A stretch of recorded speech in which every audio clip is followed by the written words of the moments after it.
They say Mother's Day is supposed to be filled with love, flowers, and laughter. But mine? Mine began with silence, the kind that presses heavy against your chest, and ended with words that cut deeper than any knife. I was sitting in my old wooden chair, sunlight falling across my lap, when my daughter walked in holding a card. For a moment, my heart fluttered. After all, who doesn't want to be remembered on Mother's Day? Little did I know, that single piece of paper would shatter something inside me that I didn't think could break anymore. My name is Evelyn Parker, and I am 72 years old. I've lived long enough to see the world turn upside down more than once, long enough to bury people I loved, and to raise children I thought would honor me for the sacrifices I made. I am a Black woman born in Alabama in 1953, back when the world told little Black girls like me where we could sit, where we could eat, and who we could dream of becoming. Life was never easy, but I learned to fight, to keep moving, to work until my bones ached because I had mouths to feed. I married young, fell in love with a man who could make me laugh so hard my ribs hurt. But God took him too soon. I was 29 with 3 children clinging to my legs, and a mortgage on a house that seemed to grow bigger and colder after he passed. I scrubbed floors, pressed laundry, cared for other people's babies and elders just to keep my own afloat. I told myself one day, my children would look at me with gratitude and pride. That one day, all the sacrifices, missed meals, sore hands, sleepless nights, would mean something.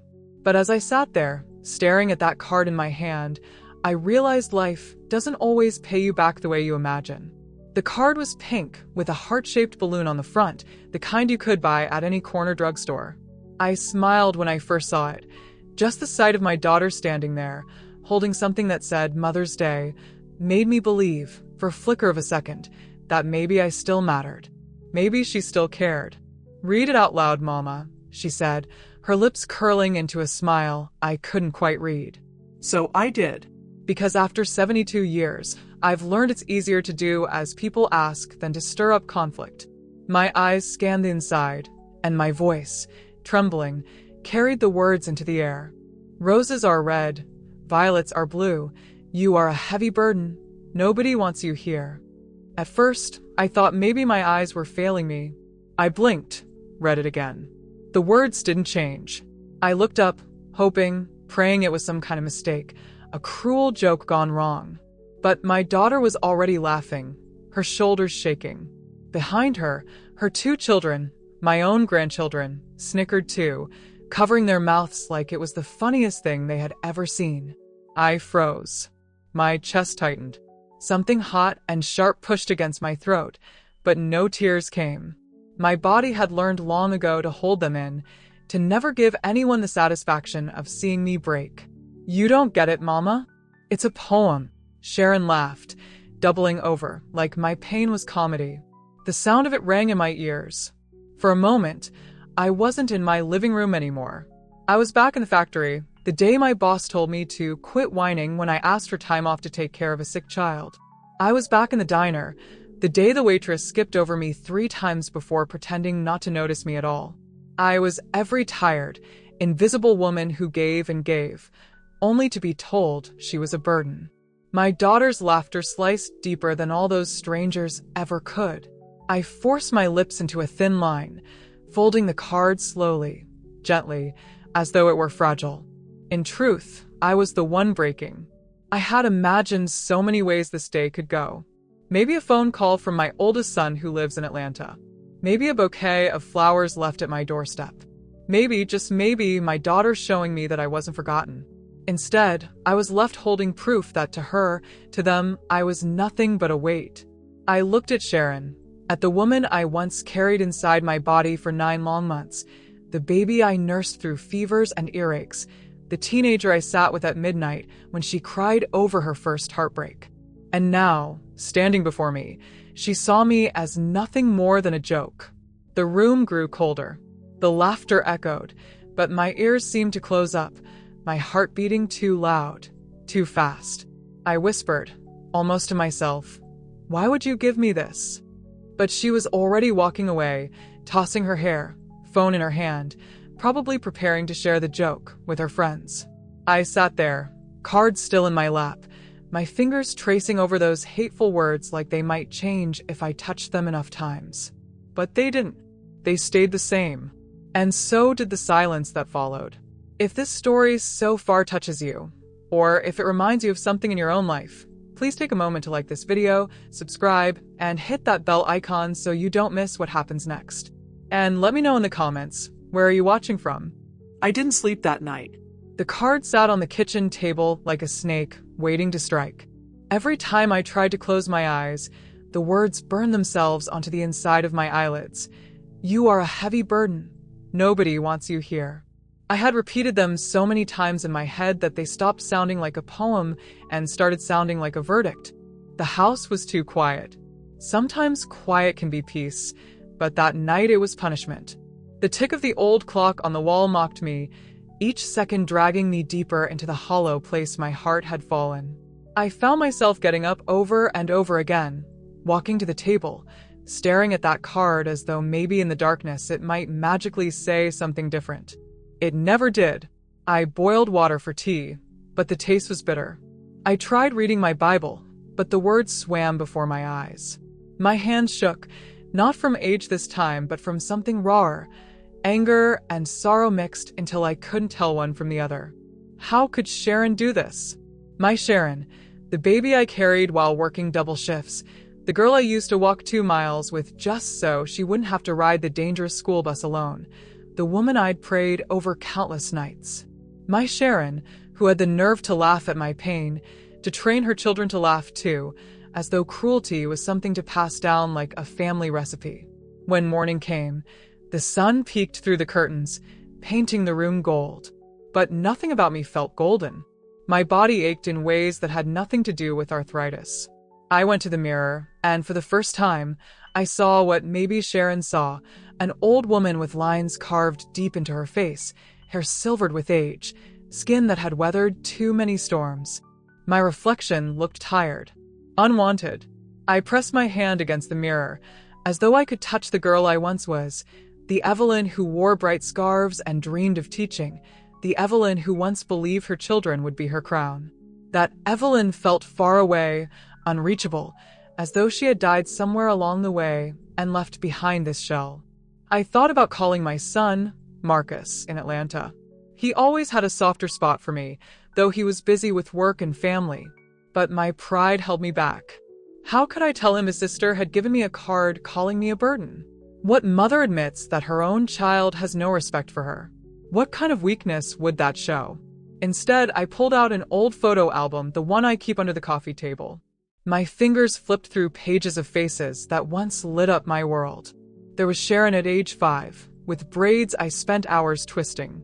Sharon at her high school graduation, my hands clapping until they stung. And Sharon holding her first baby, the child who had laughed at me just the day before. I stared at those photos until my vision blurred. I whispered, "Where did you go? Where did the girl I loved so much disappear to?" But no answer came, only the echo of my own voice filling the empty room. The days that followed dragged like heavy chains. The card still sat there, and I couldn't bring myself to throw it away. I told myself I should burn it, tear it up, erase it from sight, but another part of me needed to keep it, needed to look at it, to remind myself it was real, that my pain wasn't just imagination, that my daughter really did think I was nothing but a burden. At church that Sunday, I wore my nicest blue dress and sat in the back pew. Normally, I would greet people, hug old friends, share stories about my garden or the grandchildren. But that morning, my mouth stayed shut. Every smile felt heavy, like it might break me. Sister Martha leaned over, whispering, "Happy Mother's Day, Evelyn. Did your children treat you well?" I forced a smile and nodded, my throat dry. How could I tell her the truth? That while her children were giving her roses, mine were giving me ridicule.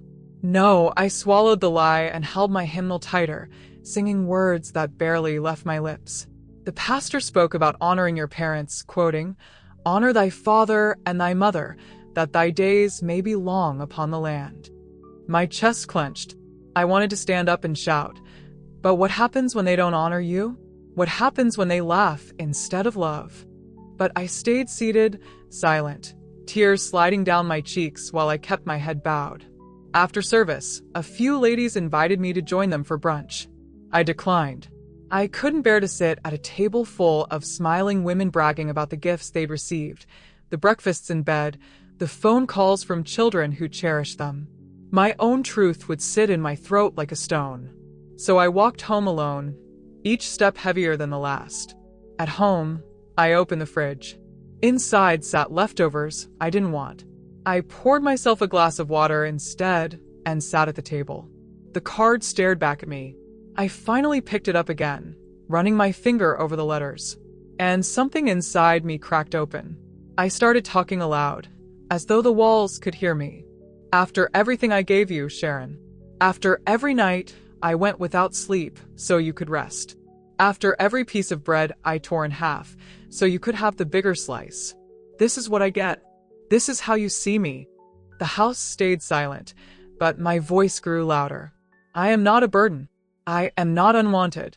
I am a woman who has lived through storms you wouldn't survive a day in. And if I am still standing at 72, then God knows I am worth more than your laughter. My hands shook as I spoke, but the more I said it, the more I believed it. The tears finally came then, hot and steady, running down my face until my blouse was damp. I let them fall.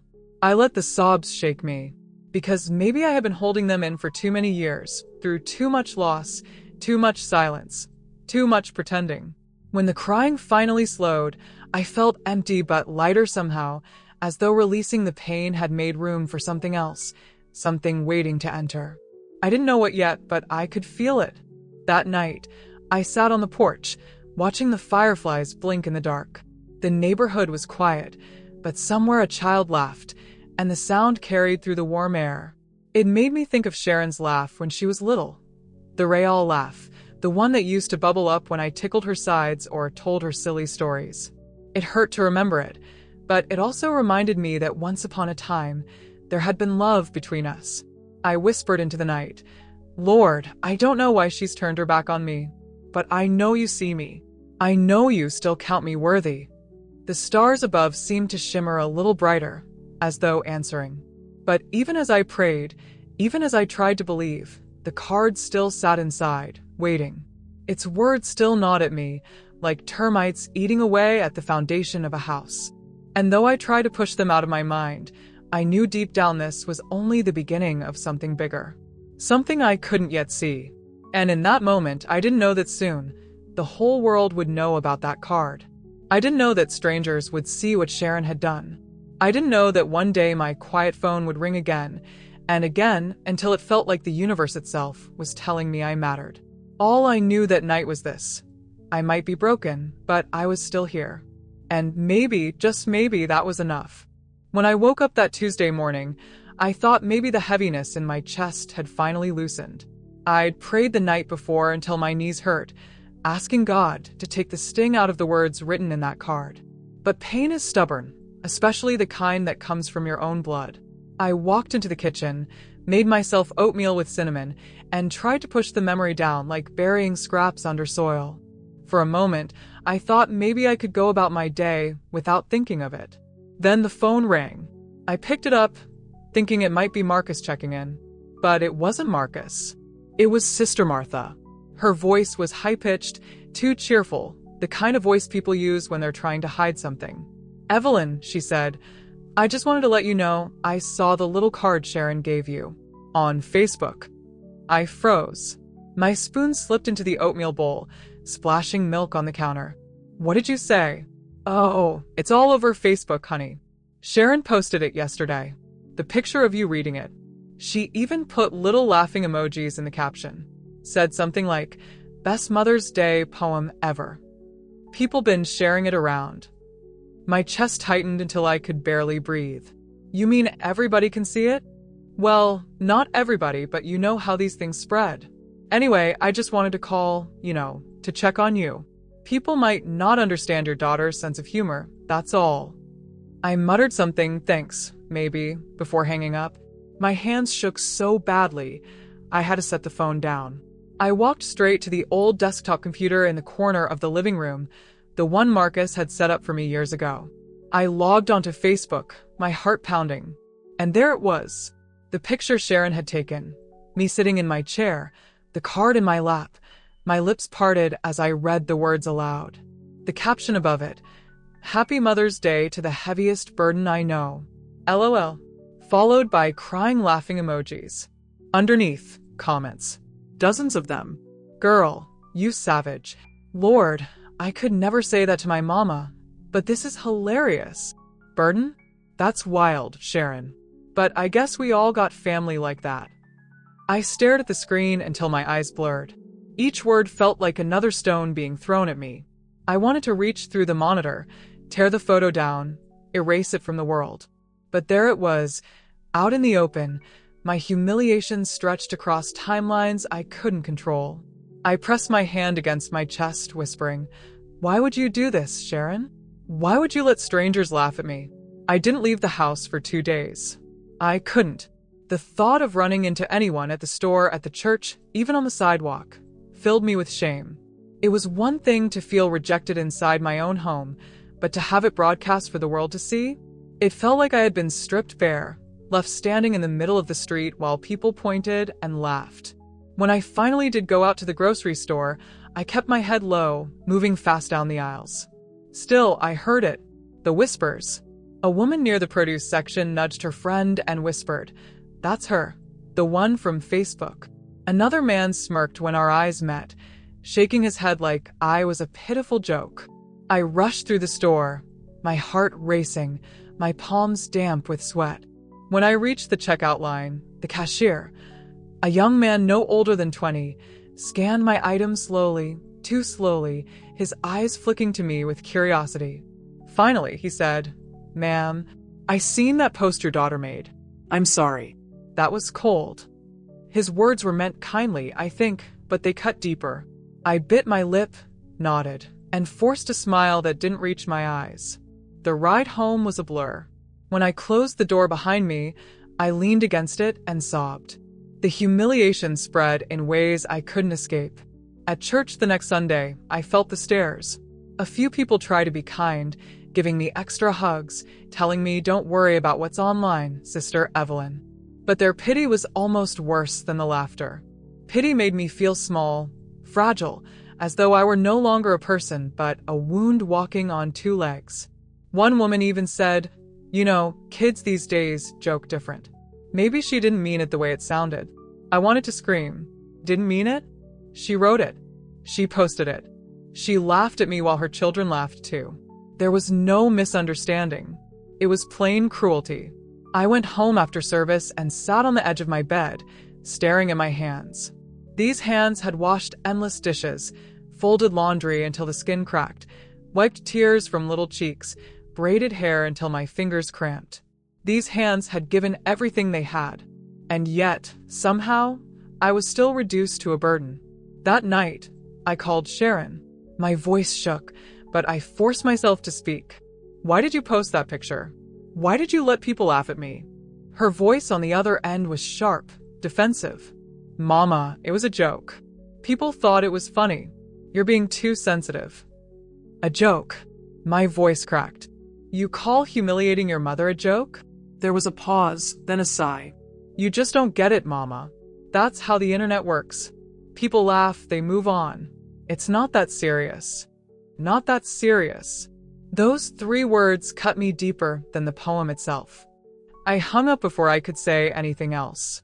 I sat there in the dark, the phone heavy in my hand, the silence louder than ever.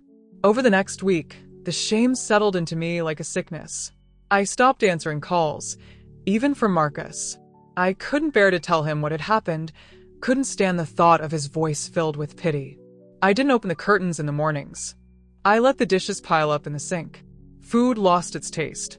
My world shrank to the size of my living room, and even there, I felt exposed. But the worst moment came when I overheard my own grandchildren. They came by with Sharon one afternoon. I stayed in my room, not wanting to see them, but the walls were thin. I heard them giggling, saying, "Remember when Grandma read the poem? That was so funny." My heart shattered.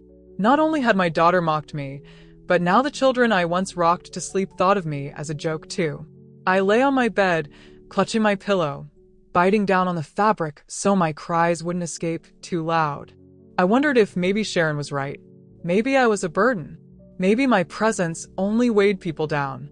The thought crept in, dark and poisonous. Maybe it would be easier if I weren't here at all. But then another thought rose up, stubborn and fierce, like a small flame refusing to die. I remembered my mother's voice, strong and steady, telling me when I was a girl, "Don't you ever let this world make you smaller than you are. You come from people who survived chains, who built lives out of nothing. Don't you dare forget that." The memory steadied me.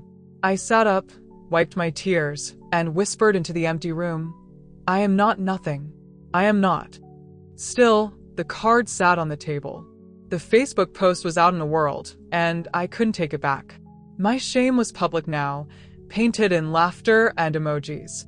I didn't know it then, but that humiliation, so wide, so raw, would end up opening a door I never expected. A door that would let in voices from far beyond my neighborhood. Voices that would remind me of something I'd almost forgotten. That even when your own family turns their back on you, strangers can sometimes see your worth clearer than those who share your blood. But in those days, before the phone started ringing, before the world took notice, all I knew was the sting of betrayal. And the ache of being laughed at when all I ever wanted was to be loved. The days blurred together after Sharon's post spread.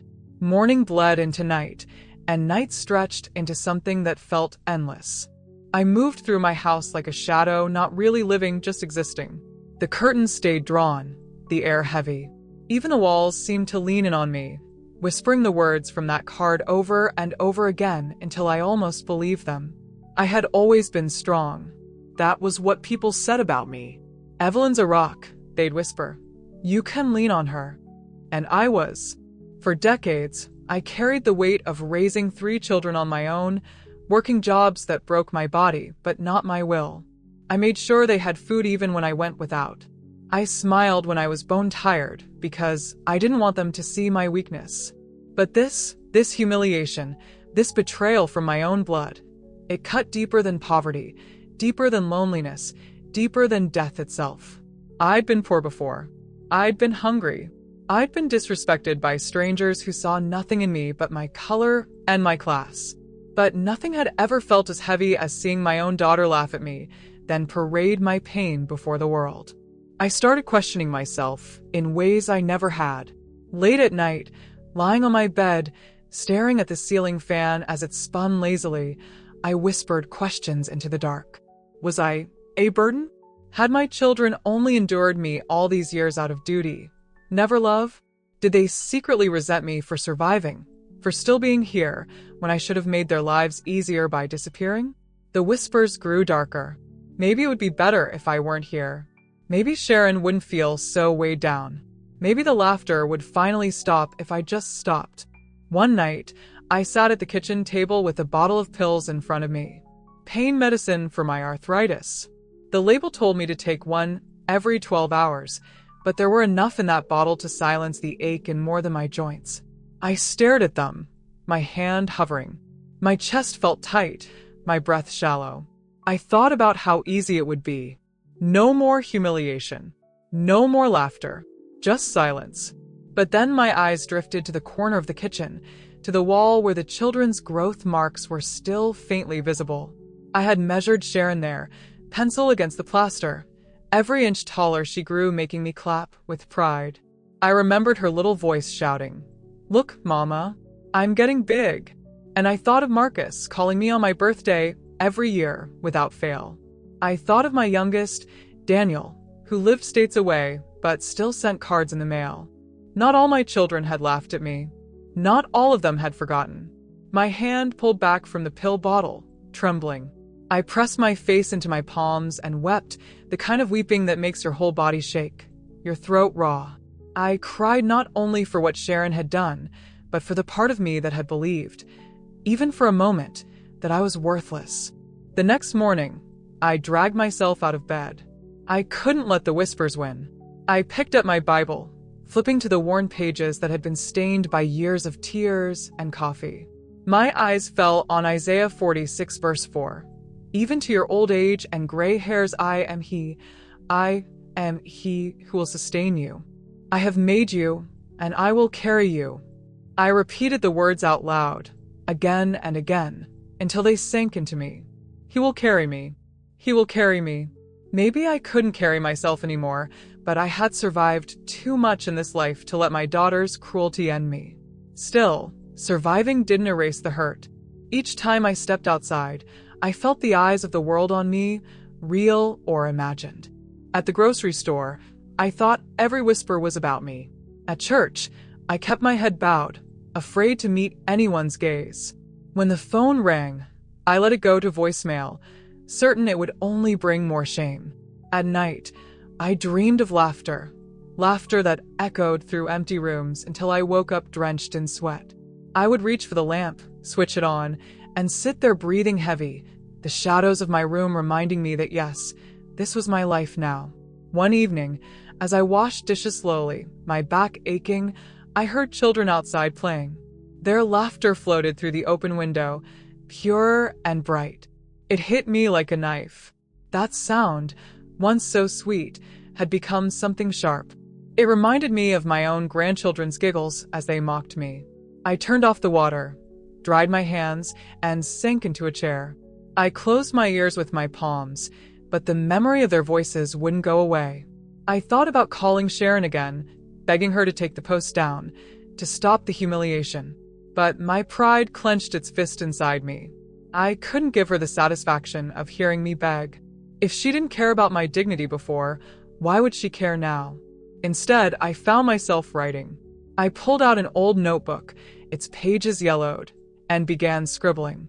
Not letters to Sharon, not pleas, but truths. Memories of what I had done for my children. The nights I worked 2 shifts, the mornings I braided hair, the sacrifices I made that no one ever saw. I wrote it all down, page after page, as though I was reminding myself that I had lived a life of giving, of loving, that I had value, even if my children didn't see it. Some nights I would read those pages aloud to myself, whispering them into the still air. I am not a burden, I would say, my voice trembling but steadying with each repetition. I am a mother. I am a survivor. I am still here. And yet, the shame clung to me like a second skin. No matter how much I prayed, no matter how much I wrote, the knowledge that my humiliation was public ate at me. It wasn't just between me and Sharon anymore. It was out there, floating through screens, being laughed at by people I would never meet. That was what broke me most. The betrayal wasn't private. It was a spectacle. I had become entertainment. The weight of it pressed down on me until I could barely breathe some nights. I would pace the floor, my hands clutching my chest, whispering, "Lord, I don't know how much longer I can carry this.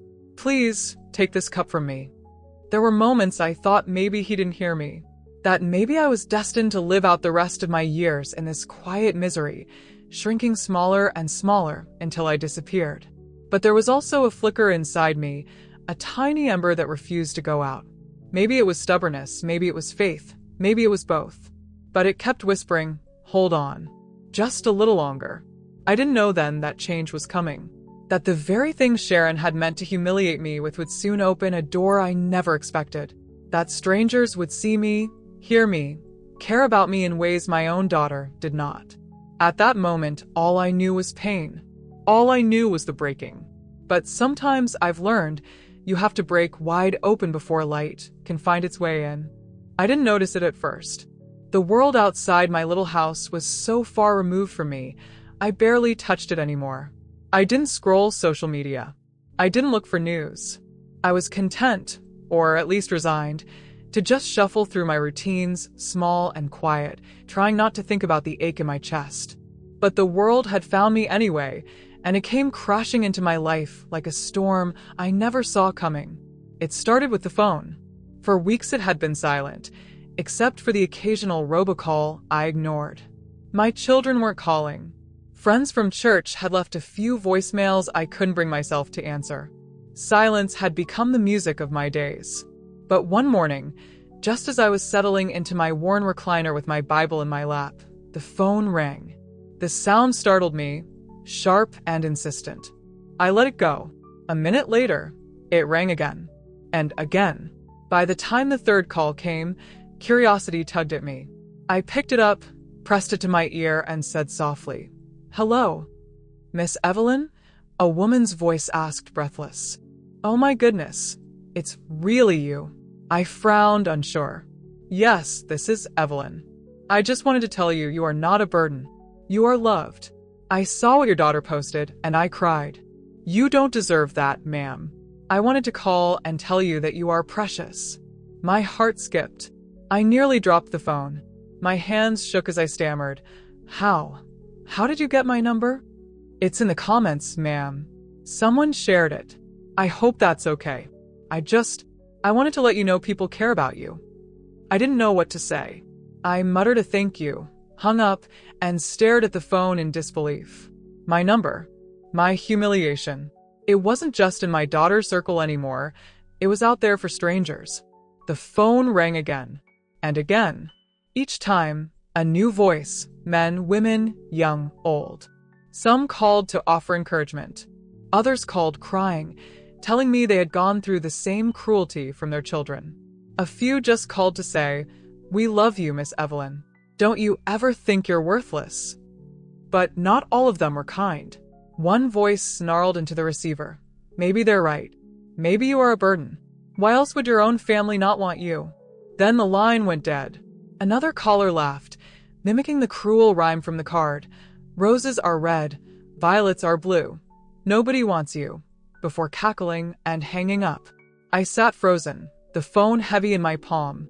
My chest felt like it was being squeezed in two directions, one by the sudden flood of kindness, the other by the venom of strangers. It didn't stop. By nightfall, my phone had rung 69 times. I counted, not because I wanted to, but because every ring felt like a weight dropping onto my shoulders, pressing me deeper into a confusion I couldn't name.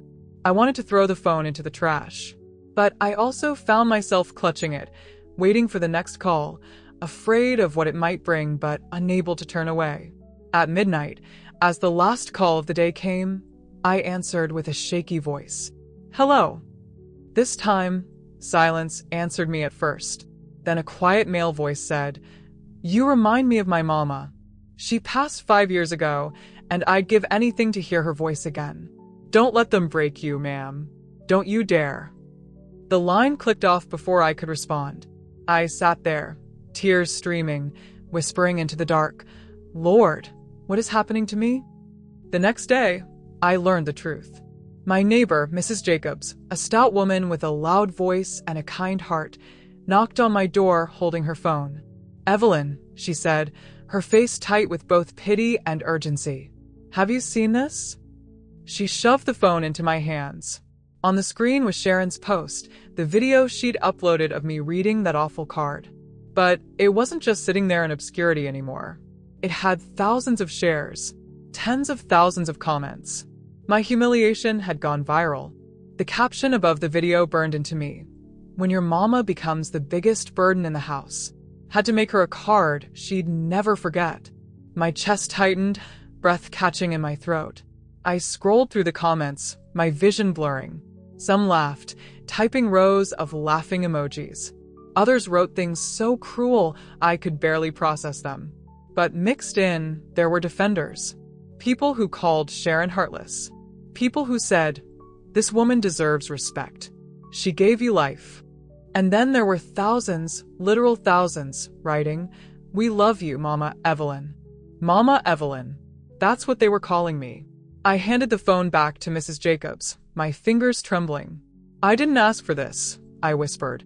"I know, honey," she said, squeezing my shoulder. "But the world's seen it now. And they see you, too." That night, I couldn't sleep. My mind raced with questions. Why would Sharon do this?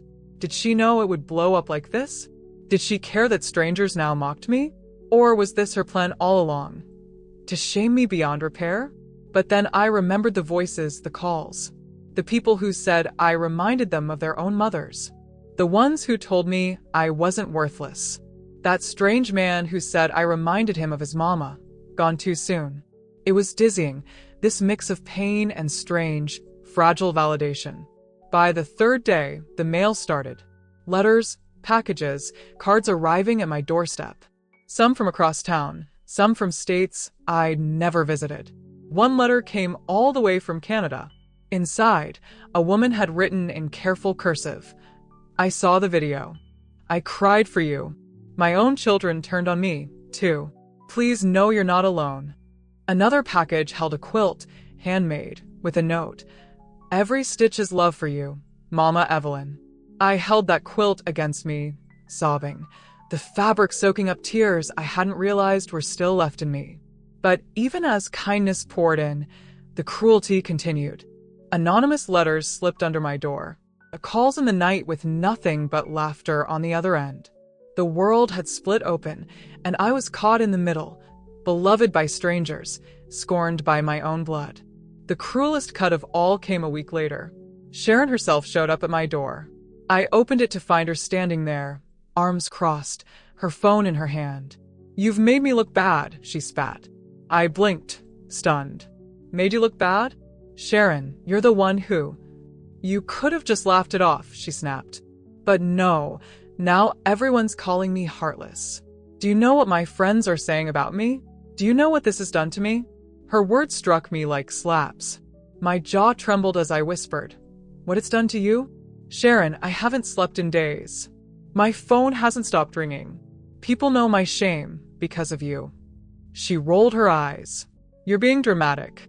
Always the victim. Always making everything harder for everyone. Maybe if you weren't such a burden, none of this would have happened." That was the moment something in me cracked. Not the breaking that led to despair, but the kind that leads to fire. I straightened my back, looked her dead in the eye, and said, "You may call me a burden, Sharon, but those people out there, those strangers, you know what they call me? Mama. They see the worth in me that you refuse to. And one day, when you're old and tired and needing love, you'll wish you had treated me better. Because respect doesn't just disappear. It comes back around." Her face twisted, but for the first time, she didn't have a quick retort. She turned on her heel and stormed off, slamming the door behind her. I sank into my chair, chest heaving, my body trembling with both fear and release. For once, I hadn't begged. I hadn't shrunk. I had stood. And though my phone continued to ring, over and over, voices both kind and cruel, I no longer saw it as just a weapon against me. It was also proof that I was still seen, still heard, still alive. When the reporters first showed up, I thought they were bill collectors. Two young women in neat blouses and slacks stood on my porch, holding microphones with little foam squares that had station logos on them. Behind them, a man carried a bulky camera. I froze in the doorway, my hand tightening on the knob. "Miss Evelyn?" One of them asked gently, her smile soft but her eyes sharp with curiosity. "We're with Channel 9 News. We'd love to hear your side of the story." I nearly shut the door in their faces. My side of the story? The world had already taken enough from me. What good would it do to spill my heart to strangers who wanted nothing but a soundbite? But the other woman, with kind brown eyes and a voice that reminded me of my late sister, said softly, "We saw the video. We want people to know who you really are, not just what your daughter posted. You deserve to be heard." Those words hung in the air. You deserve to be heard. I hadn't heard anything like that in years. Not from my children. Not from the world. Maybe it was foolish. Maybe I'd regret it, but I stepped aside and let them in. They sat on my couch, their notebooks ready, the cameraman adjusting his equipment. I smoothed my dress nervously, my palms sweating. "Can you tell us what happened that day?" the first reporter asked. And for the first time, I spoke it all out loud. Not just the rhyme, not just the laughter, but the years behind it. The sacrifices. The double shifts at the diner. The nights scrubbing floors until my back screamed. The times I went hungry so my kids wouldn't. The way I dreamed of them growing up to be kind, not just successful. My voice cracked, but I didn't stop. I told them about the card, about the laughter, about the way it had broken something inside me that I never thought could be broken. When I finished, the young woman's eyes shimmered. She reached out and took my hand. "Thank you for sharing that, Miss Evelyn. The cameraman gave me a small nod. And then they were gone. I thought nothing would come of it. But the next evening, my face was on television. I sat in my recliner, the quilt someone had sent me wrapped around my shoulders, when the local news anchor said my name. Evelyn Johnson, he said, a mother whose viral humiliation has sparked a nationwide conversation about respect for elders. There I was on the screen, my tired eyes and lined face staring back at me. My voice filled the living room as they played clips from the interview. I cringed, part of me wishing I'd stayed silent. But then they cut to responses from viewers, people who said my story reminded them of their own mothers, who called my strength inspiring. By the time the segment ended, my phone was ringing again. Not prank calls this time, not mockery. Reporters from other stations, radio hosts, even a producer from a morning show in New York. My humiliation had become a headline, and my life was no longer my own. The flood was overwhelming. Letters piled higher.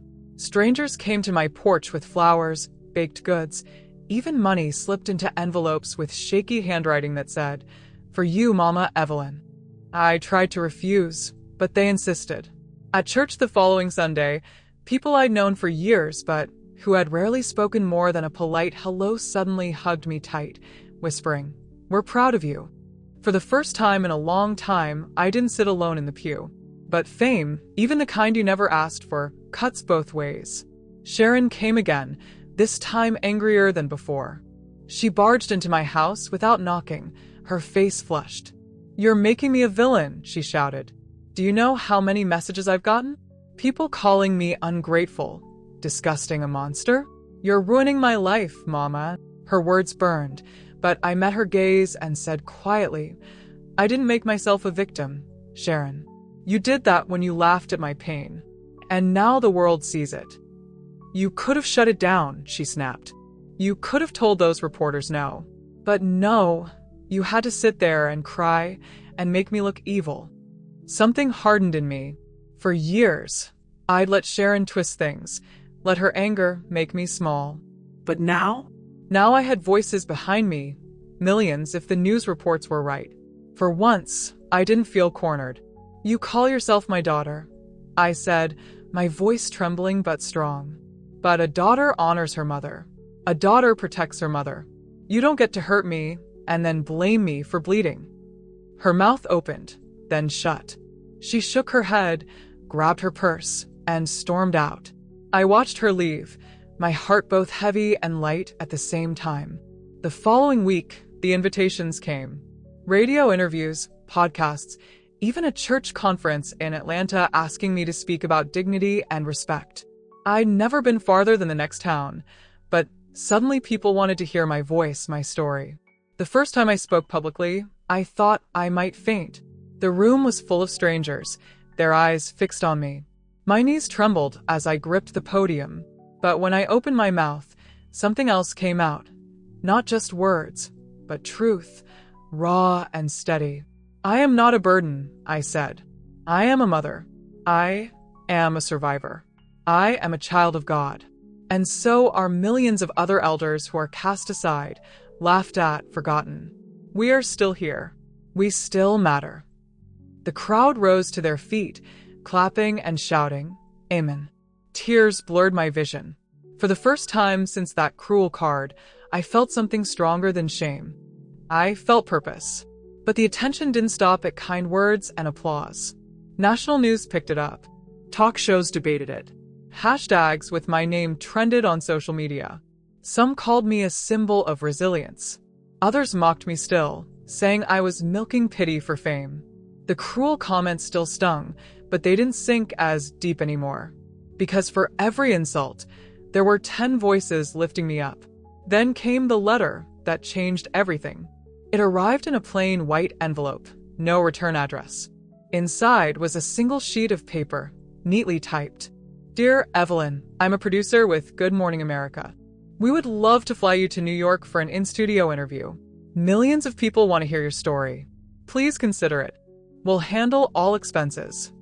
I read it 3 times, my hands shaking so badly, I nearly dropped it. Me?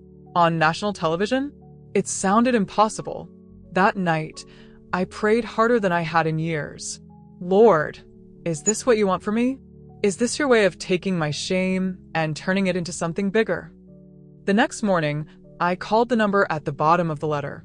And that was how a 72-year-old grandmother, who once thought she'd die alone in silence, found herself preparing to board a plane for the first time in her life. As I packed my modest suitcase, folding the best dress I owned, I caught my reflection in the mirror.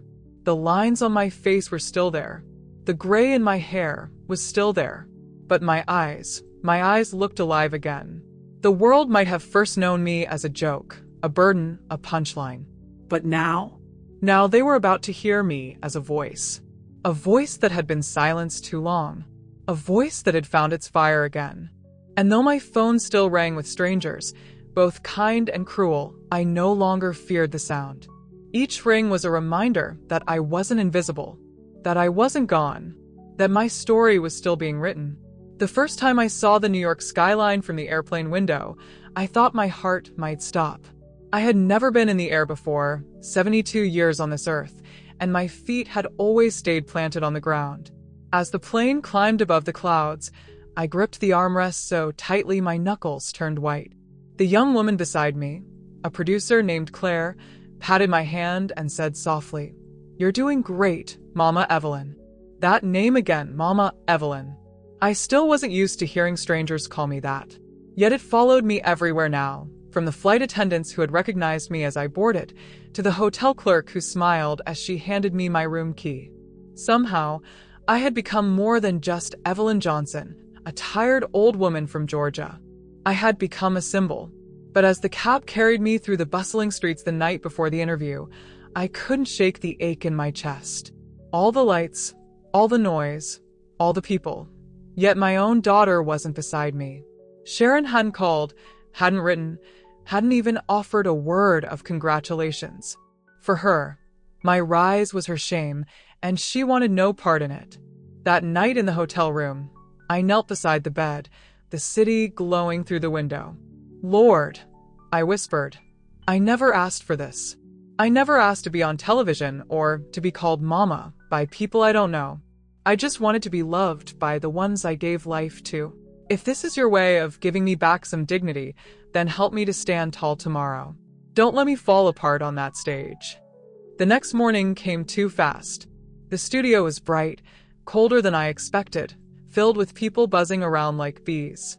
Claire stayed close, guiding me through makeup, adjusting the lavender scarf I had chosen to wear. My hands trembled, but I held my Bible in my lap, drawing strength from its worn cover. When the host, a tall woman with a warm smile, finally led me onto the stage, the lights hit me like fire. Cameras pointed at me from every angle. I wanted to shrink, but instead I lifted my chin. "Ladies and gentlemen," the host said, her voice steady but tinged with emotion, "today we are honored to have with us Evelyn Johnson, known to millions as Mama Evelyn. Her story of resilience has touched hearts across the country." The applause rose like a wave, crashing over me. Tears stung my eyes as I sank into the chair. They asked me questions about the card, about the laughter, about how it felt to be called a burden by my own daughter. My voice shook as I answered, but I spoke the truth.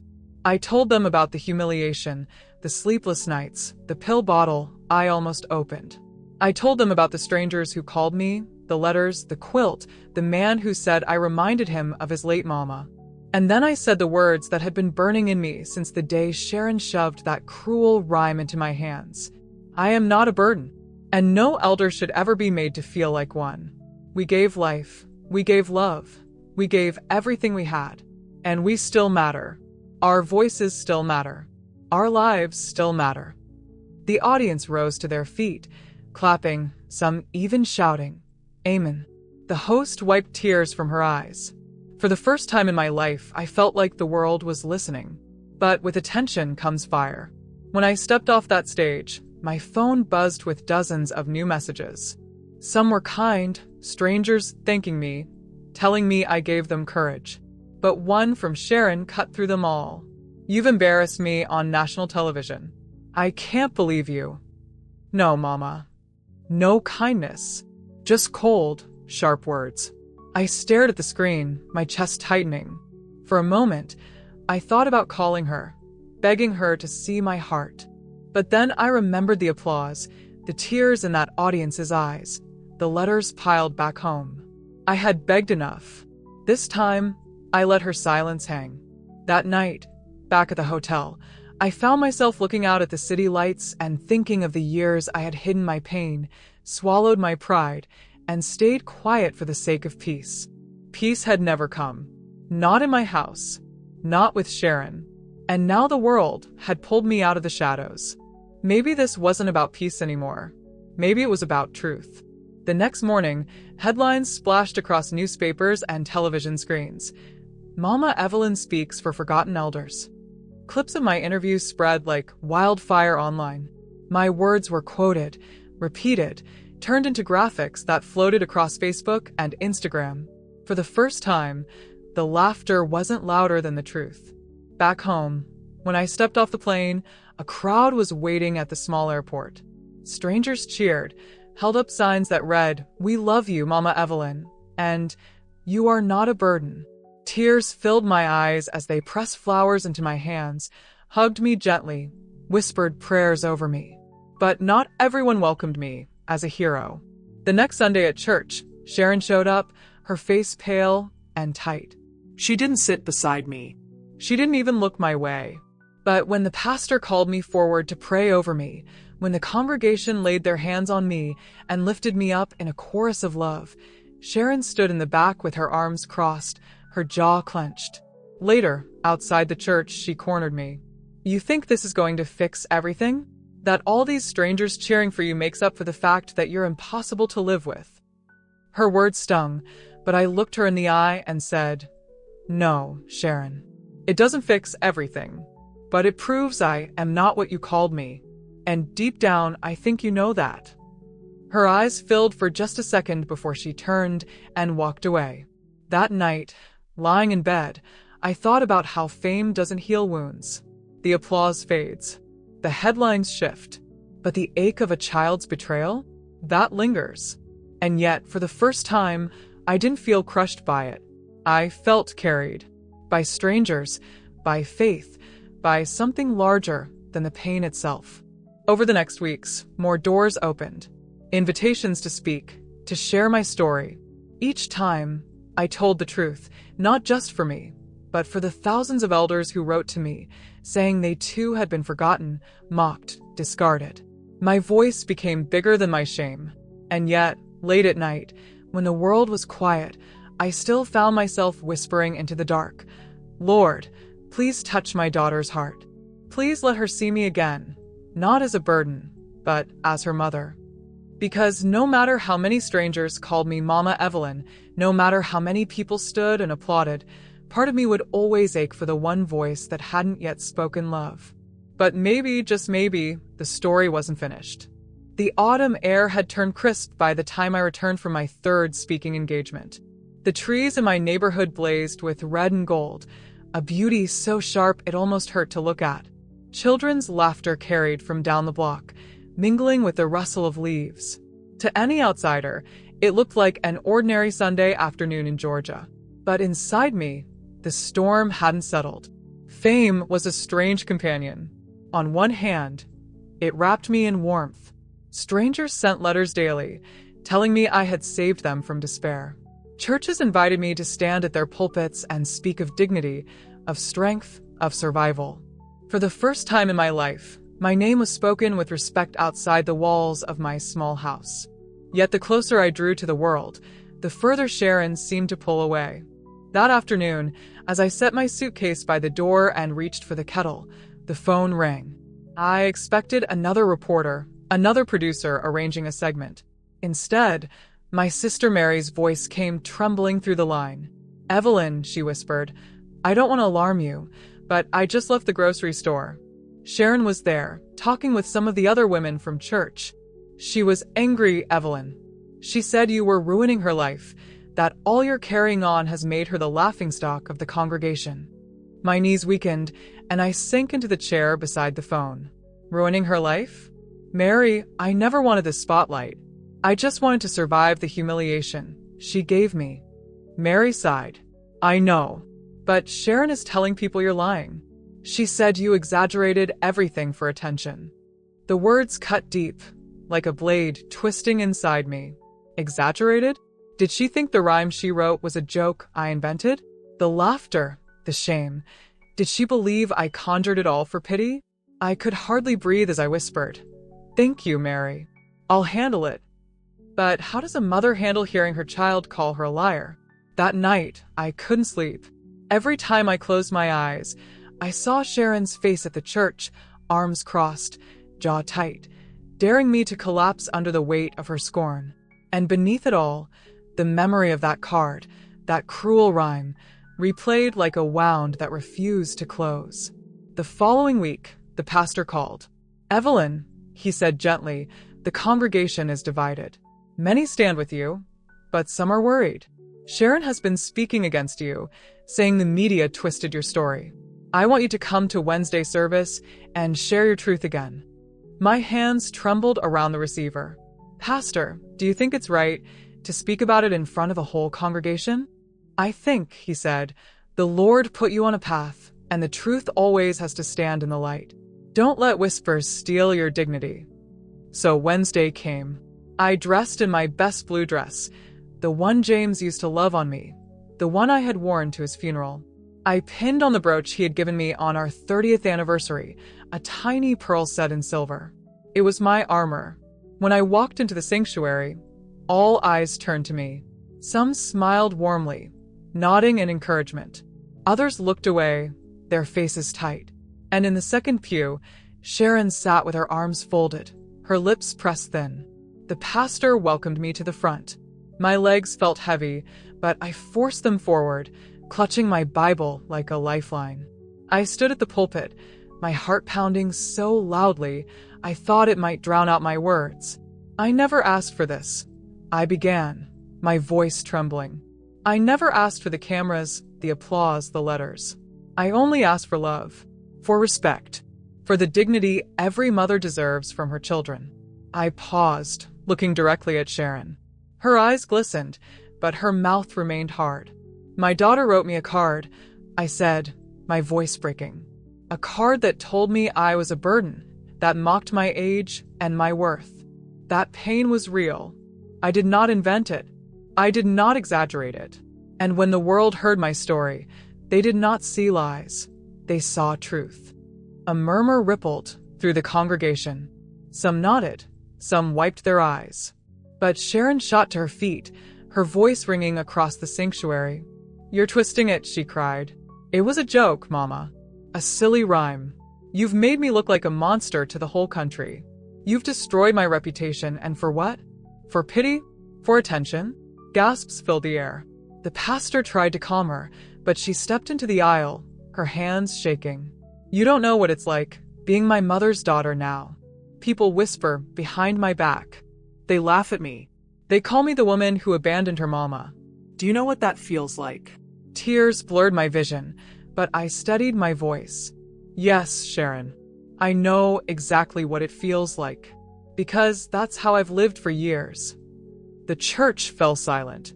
Sharon's face crumpled, just for a moment, then hardened again. She turned and stormed out, the doors slamming behind her.